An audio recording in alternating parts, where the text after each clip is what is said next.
नमस्कार मित्रांनो, मी स्वाती तोरसेकर एशा पृथ्वीमध्ये तुमचं स्वागत करते. कालच मी म्हटलेलं होतं की ममता बॅनर्जी शांत बसणार नाहीत आणि त्या काय काय करू शकतात याची झलक आता पश्चिम बंगालमध्ये आपल्याला मिळायला लागलेली आहे. काही घटना महत्त्वाच्या घडलेल्या आहेत. सरळ प्रेझेंटेशनकडे जाऊ आणि त्याच्यानंतर आपली जी टिप्पणी आहे ती करू. मी माझा शेअर करते स्क्रीन आणि त्याच्यानंतर आपण पुढे बघूया काय करता येईल ते. राईट. सो कालच्या दिवसामधली ही सगळ्यात महत्वाची घटना घडलेली आहे. सुवेंदू अधिकारी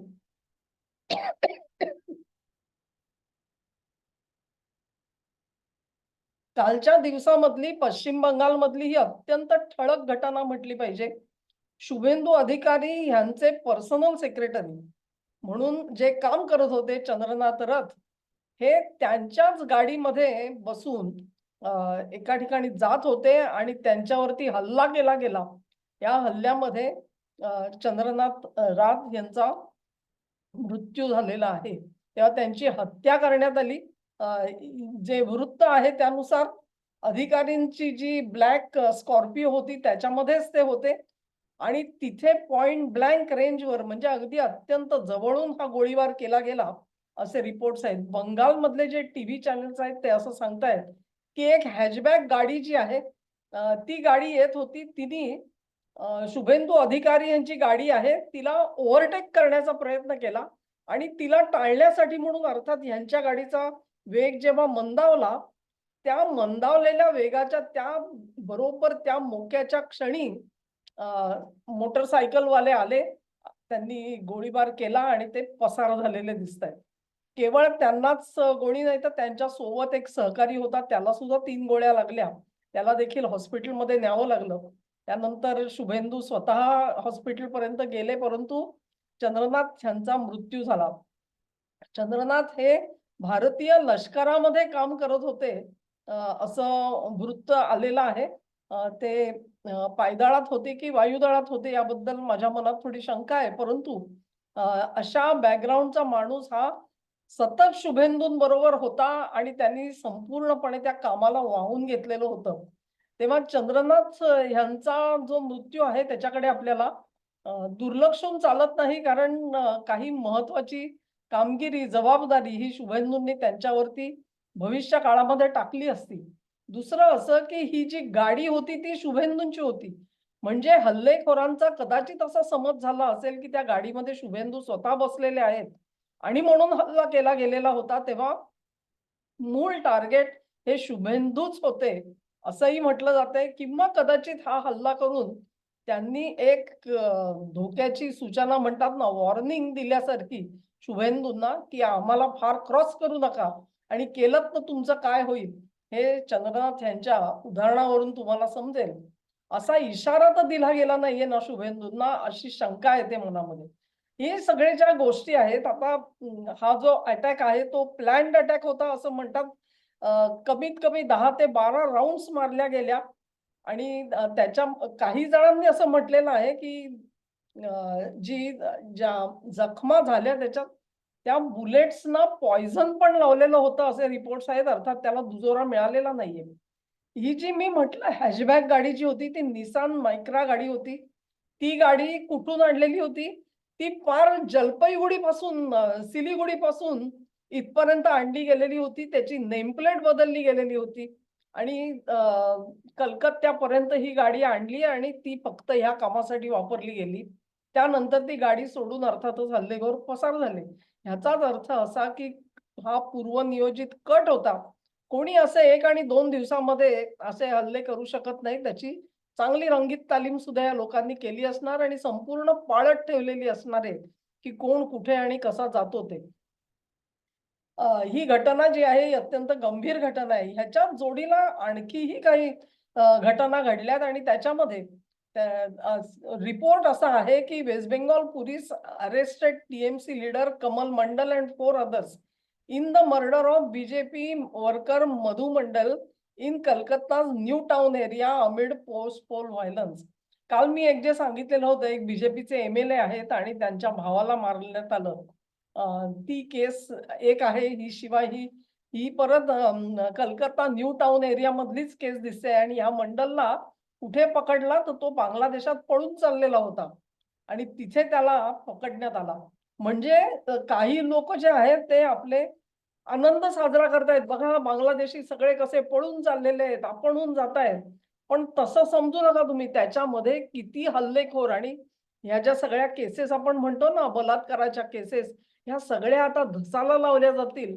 ही खात्री असल्यामुळे ही मंडळी जी आहे, ही स्वतःहून पळून चाललेली असतील. कारण एकदा बांगलादेशात गेले, की त्यांचा ठावा ठिकाणा लागणं आपल्यासाठी कठीण जाणार. त्यांनाही माहिती आहे. त्यांना काही परत यायचंय भारतामध्ये असं नाही. त्यांचं काम फत्ते झालेलं आहे, ते निघालेले आहेत. त्यामुळे जे जातायत त्यांच्या जाण्यामुळे हुरळून जाऊ नका. त्याच्यामध्ये आपल्याला हवे असलेले अनेक गुन्हेगार असू शकतात. आणि त्याचं हे जिवंत उदाहरण आहे कमल मंडल, ही केस जी मी इथे दाखवतेय त्याच्याबरोबर. आणखी एक घटना घडली ती रोहित रॉय नावाचा जो कार्यकर्ता भाजपचा त्याला पोटात गोळ्या घातल्या टीएमसीच्या गुंडांनी आणि तो स्वतः फक्त भाजपचे झेंडे लावत होता. त्यावेळी हे गुंड आले आणि त्याला मारून पसार झाले. आणखी एक केस जी मी ऐकली त्याच्यामध्ये एका पेट्रोल पंपाच्या ज्या मालकीणबाई आहेत त्यांनी सांगितलं, की माझ्या पेट्रोल पंपाला लागून एक खोली होती. तिथे हे टीएमसीचे गुंडे नेहमी यायचे आणि सिगारेटी फुंकत बसायचे आणि काय-काय करत होते. पण माझा पेट्रोल पंप होता. या एरियामध्ये कोणालाही सिगारेट ओढायची परवानगी सुद्धा नसते. इलेक्शन झालं, टीएमसी गेली म्हटल्यानंतर बाईसाहेबांना हायसं वाटलं. पण काही उपयोग नाही. त्याच्यानंतर रात्रीच्या वेळामध्ये तेच गुंडे परत आले आणि त्यांनी भगवे टिळे लावलेले होते. भगवे टिळे लावून हे लोक आले आणि ते त्या मॅनेजरला सांगायला लागले, "ती जागा आम्हाला दे" म्हणून. कारण त्यांनी कुलूप लावलेलं होतं. तेव्हा त्या मालकीणबाईंनी सांगितलं, की "आता जागा वगैरे काही द्यायची नाहीये." ते धमक्या देऊन ते परत गेले सगळेजण. बरं, धमक्या देऊन गेले तर खरे, पण त्याच्यानंतर मग भाजपनी ह्या अशा घटना अनेक ठिकाणी घडताना दिसल्यानंतर भाजपने एक सावधगिरी केली. पश्चिम बंगालची ही प्रथा आहे मित्रांनो, की सीपीएमचे गुंडे जे होते ते ओव्हरनाईट टीएमसीचे गुंडे झालेले होते किंवा काही ठिकाणी नक्षल गुंडे झालेले होते. मग नक्षलचे ते परत टीएमसी मध्ये आले. तेव्हा ही प्रथा परंपरा जी आहे ती भाजप बरोबर चालू राहणार. हे त्या गुंडांनी गृहीत धरलेलं असणार बहुधा. पण आता भाजपने डिक्लेअर केलेलं आहे, कोणीही ऑटोमॅटिकली भाजपचा सदस्य होऊ शकणार नाही. प्रत्येकाचं सभासदत्व जे आहे ते अप्रूव्ह केल्याशिवाय तो सदस्य आहे असं मानता येणार नाही. हे जे नोटिफिकेशन काढावं लागलं त्याची कारणं 2 आहेत. एक म्हणजे अशा प्रकारे गुंडांनी एकत्र येऊन जनतेला परत छळण्याची कामं करू नयेत, कारण जनतेमध्ये असंतोष निर्माण होईल, की बघा आता हेच गुंडे आम्हाला भाजपच्या नावाने छळतात, मग आम्ही भाजपला मतं कशाला दिली, त्यांना निवडून कशाला आणलं. हा एक भाग झाला.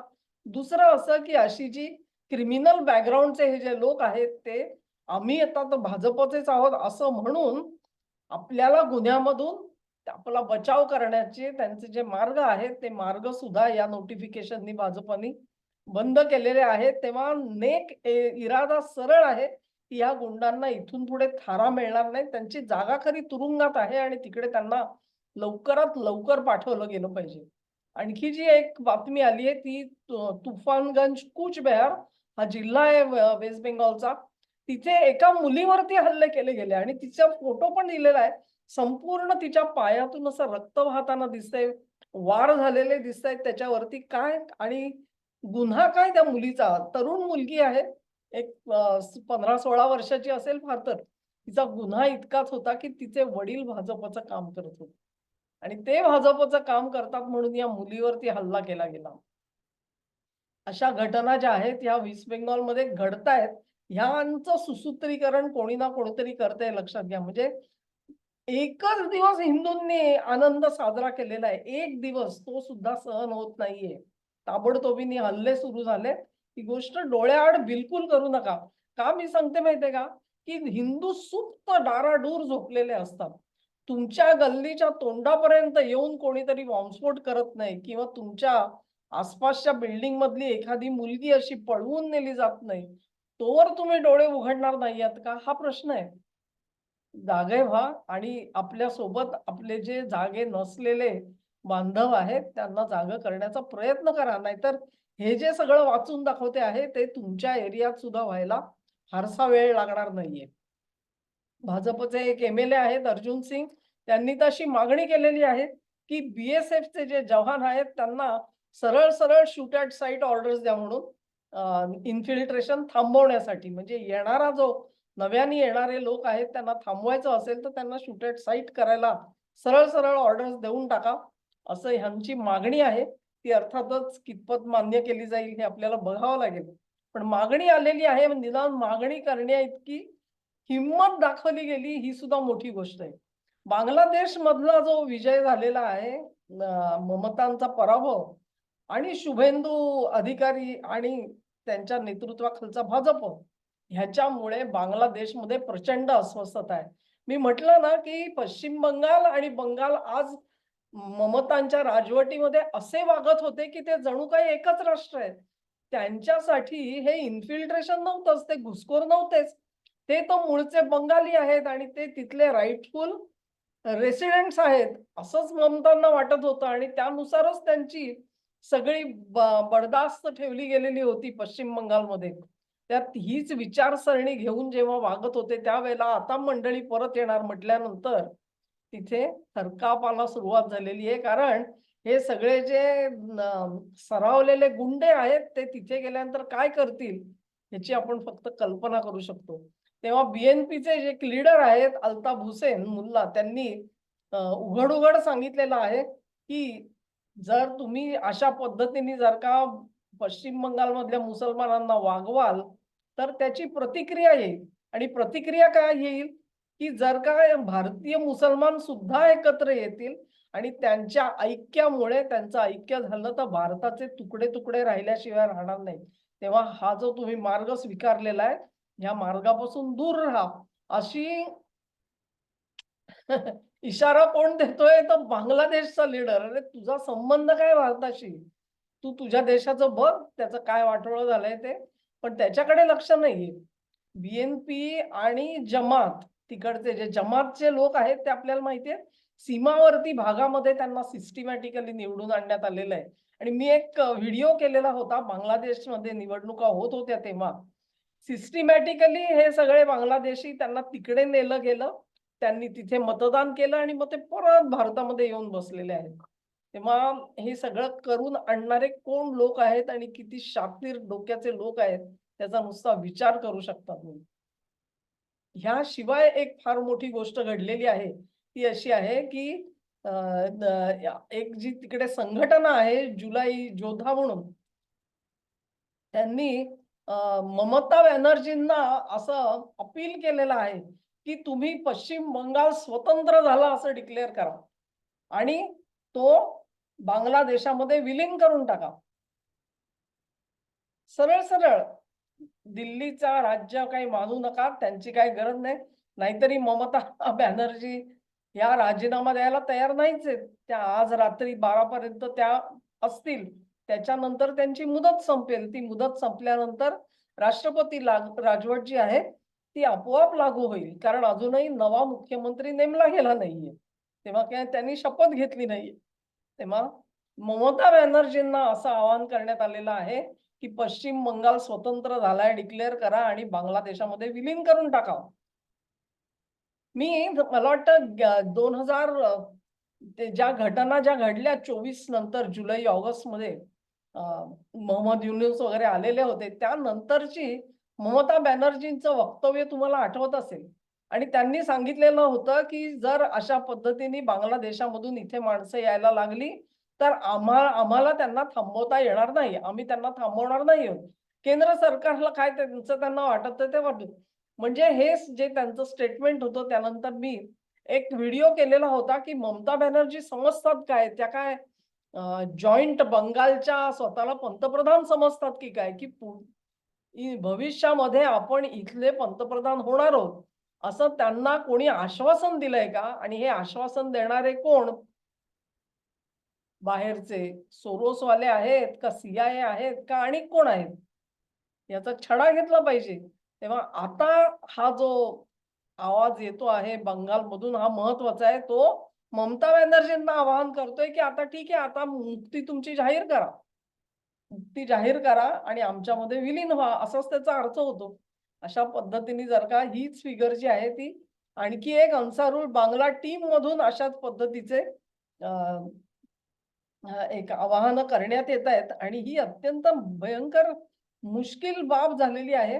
ह्याचाच अर्थ असा, की पश्चिम बंगालमध्ये ISIच्या टीम्स ज्या आहेत, त्या दे आर ऑन द टो.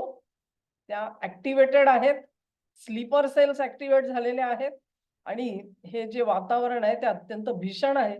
आपण मतदान देऊन आपला जीव वाचवला असं बंगालची जनता जर का समजत असेल, तर तो त्यांचा गैरसमज आहे. त्यांची पुढची लढाई जी आहे ती अजून बाकी आहे आणि ती त्यांना स्वतःला लढायची आहे. एकच फरक आहे, यावेळेला त्यांच्या मदतीसाठी केंद्र असणार आहे. पण तरी सुद्धा लढा टाळता येईल असं नाहीये. तेव्हा पश्चिम बंगालमध्ये ISIनी जे अड्डे करून ठेवलेले आहेत जागोजागी, ते सगळे अड्डे कायमचे उखडून टाकल्याशिवाय, नष्ट केल्याशिवाय, त्यांची वासलत लावल्याशिवाय आपल्याला स्वस्थ बसता येणार नाही आणि ह्याची पुरेपूर जाणीव केंद्रीय गृहमंत्र्यांना असल्यामुळे ते देखील स्वस्थ बसणार नाहीत, याची मला खात्री आहे. इतकी भीषण परिस्थिती आज बंगालची आहे मित्रांनो. या बंगालचा व्हिडिओ तुम्ही आज बघितलात त्याबद्दल तुम्हाला धन्यवाद देते. तमिळनाडूचा व्हिडिओ जो आहे तो तुम्हाला आणखी चक्रावून टाकणारा असणार. तेव्हा तोही व्हिडिओ जरूर बघा अशी विनंती करते. हा व्हिडिओ आवडला असेल तर लाईक आणि शेअर करा आणि चॅनेलला सबस्क्राईब मात्र जरूर करा. धन्यवाद.